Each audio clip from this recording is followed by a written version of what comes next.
Fraksi kami sangat memahami bahwa undang-undang ini nantinya akan merugikan masyarakat secara luas, khususnya tenaga kerja dan buruh.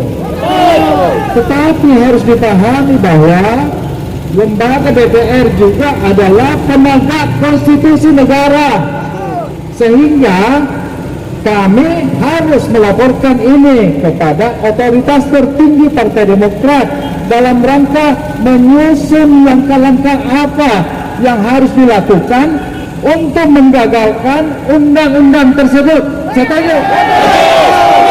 Demokrat membutuhkan pandangan-pandangan dari kita semua. Seperti apa aspirasi kita untuk kami sampaikan di tingkat pusat. Ini dari sisi Partai Demokrat. Dari sisi lembaga DPR, kami yakin, dari sisi lembaga DPR, kami yakin bahwa sudah pasti masih ada mekanisme